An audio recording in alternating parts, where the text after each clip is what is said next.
Welcome back to my channel. I am your sewist, Kia Sangria, and today I am using Hey Kutso pattern 044, which is based on the Sailor Senshi outfits from Sailor Moon. This pattern looks very similar to other commercial patterns. You get on the back of it all of the garment details, which lists your needed supplies and your fabric yardage based on your size.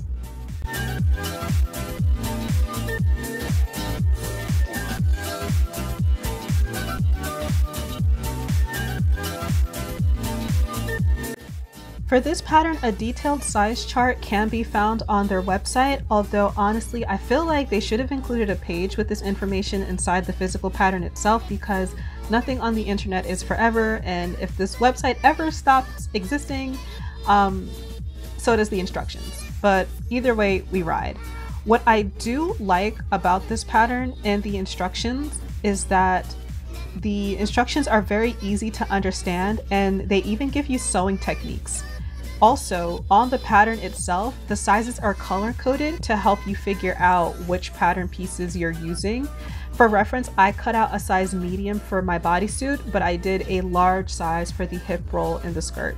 And to create this costume, I am using spandex and poplin, both of which are purchased from fabrichwholesaledirect.com.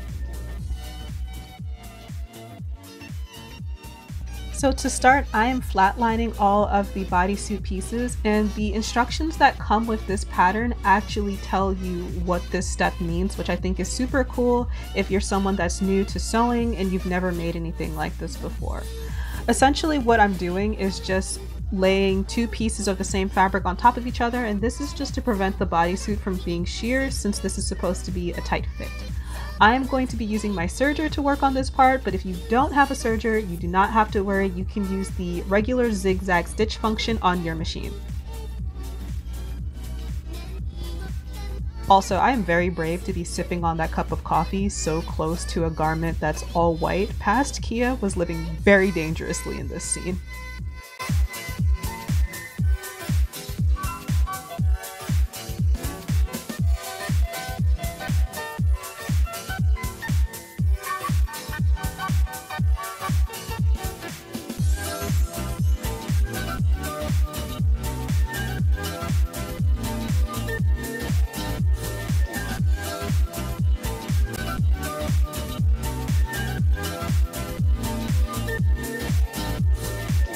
So to use my standard machine, I'm going to install a walking foot. If you do not have this tool yet, I really believe it's a must-have for sewing stretch fabrics, especially spandex, and you can get one using the link in my bio down below. It's really helpful when it comes to costume making, because when sewing stretch fabrics, I've experienced when using a regular standard sewing foot is that my fabric gets pushed down into my feed dogs and then my machine starts to eat my spandex, and it's like really the most annoying thing. So save yourself the trouble, just go ahead and get yourself a walking foot.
Also, I've been getting on my own butt about keeping my seams clean, so during the making of this costume, I had a few instances where I needed to unpick some of the stitches to re-sew them just so they matched. Practice makes improvement, and I definitely think that I made some pretty good improvement when it comes to keeping my seams clean.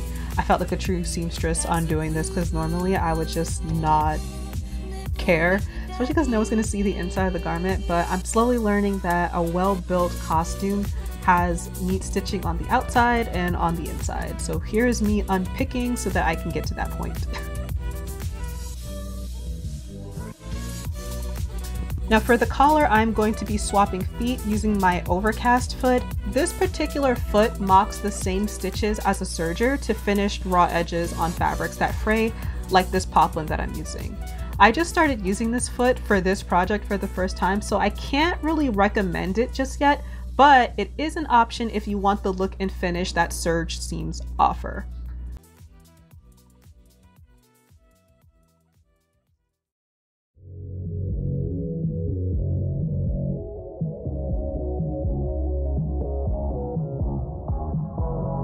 Although honestly at this point this took such a long time, I probably should have just used my serger from the get-go.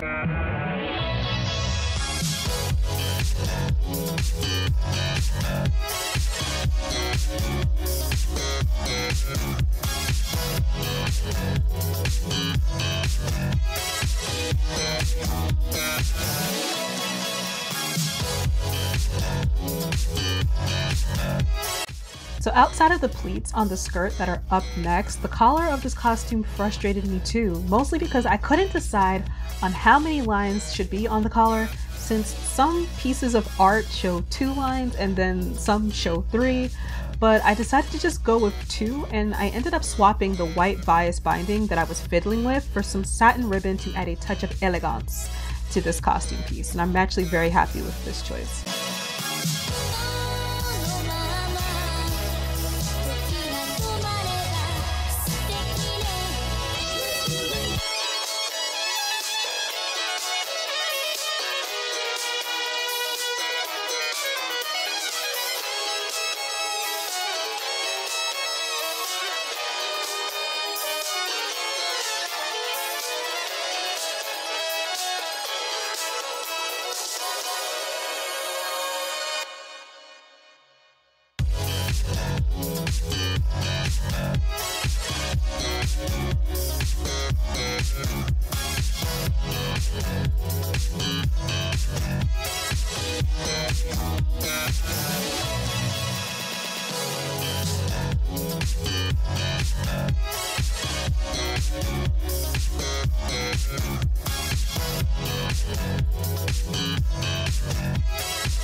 After I pinned and sewed the collar to the bodysuit, I'm using steam to press this down as flat as I possibly can.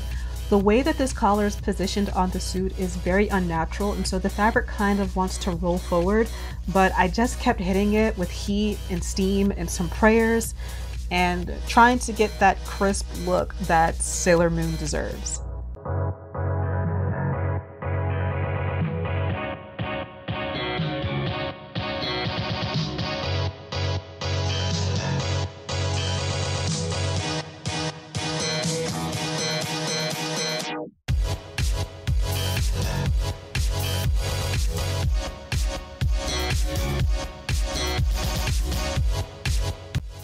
So for the shoulder puffs, I'm actually going to go ahead and use fiber fill. The pattern itself says to use foam roll, but I'm on a budget and I already had 2 bags of this fiber fill in my house, so here we are.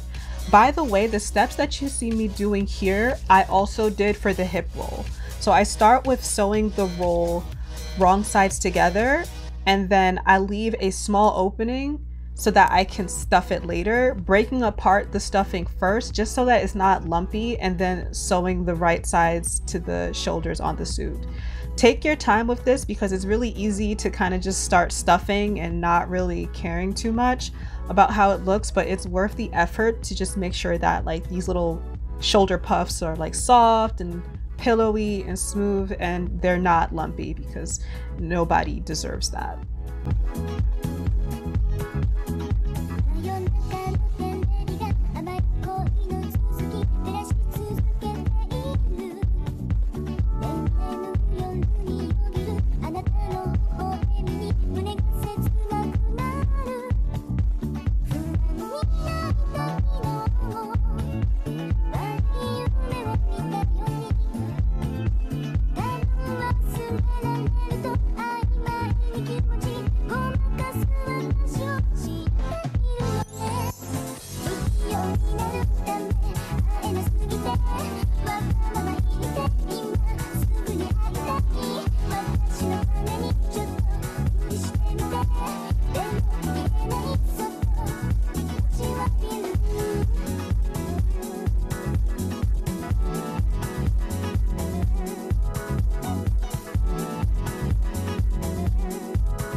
For the skirt, I decided to bring my serger back out to finish the edges before sewing the front and back together and creating the hem.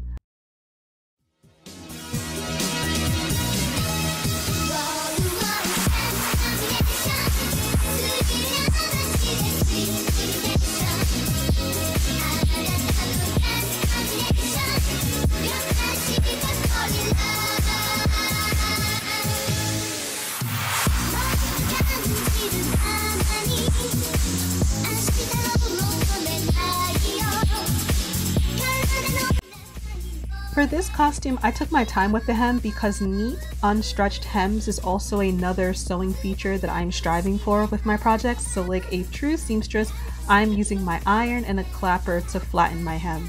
Sewing hems is my favorite / least favorite part of sewing. Favorite because when I'm doing it, it is so satisfying to watch. But also my least favorite because it is so easy for me to pull the fabric as I'm sewing. And I do that so often, which results in a hem that looks a little ruffly and wavy. But I really tried my best this time around, so please clap for me.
Alright, so here is the step that has essentially stopped me from making a costume like this since forever.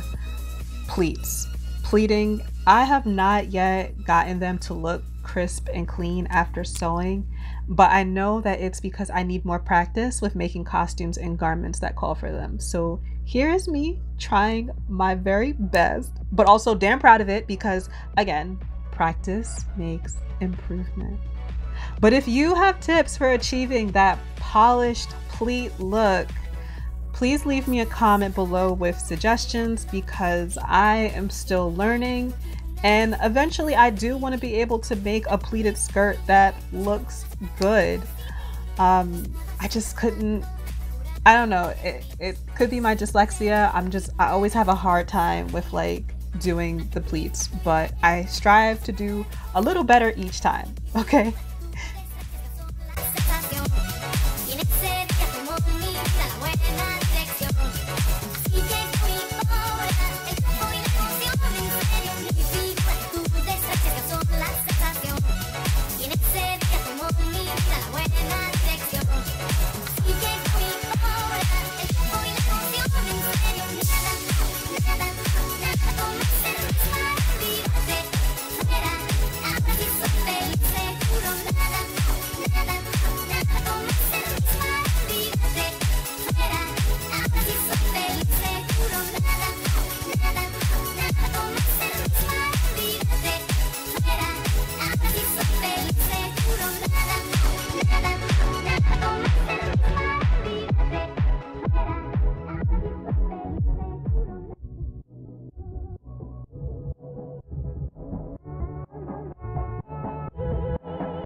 for the bottom of the suit, you may recall that I mentioned that I made a medium for the bodysuit but a large for the skirt.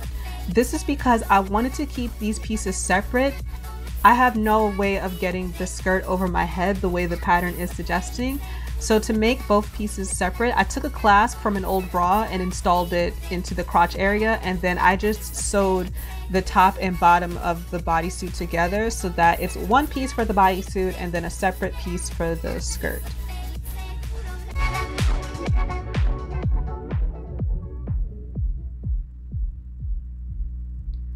And for the skirt itself, I'm sewing the hip roll directly to the top of the skirt, and then later on I hand sewed button snaps onto the bodysuit and onto the hip roll so that they stay in place while I'm wearing it.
And lastly, it's time to make my bows. For this step, I'm actually following the pattern instructions to the T for both the small bow and the large one on the back, because they're both made the same exact way, they're just two different sizes.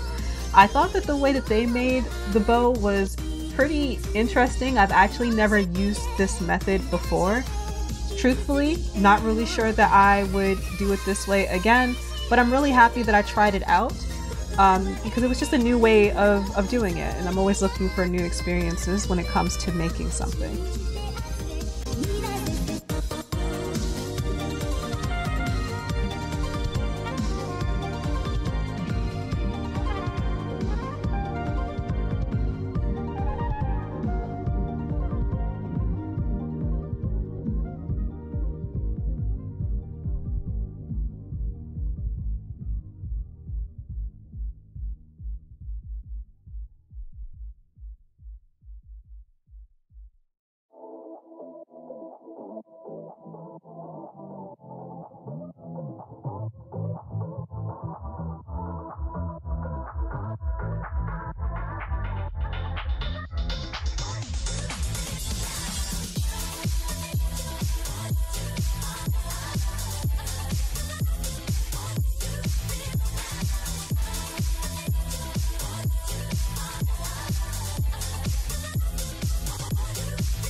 All in all though, I really liked working with this pattern. I'm inspired to try a couple of their other cosplay pattern offerings just because I haven't really seen companies do specific patterns the way that they are, so I definitely will try some.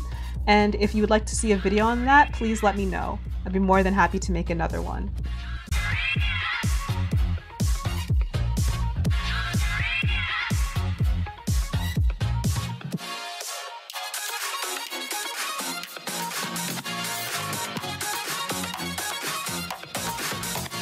Any questions about this costume and the pattern, please let me know down in the comments below. Thank you so much for watching and spending time with me today. Please check out my other social media profiles to see photos of this costume and my other creations, and I will see you guys in the next video.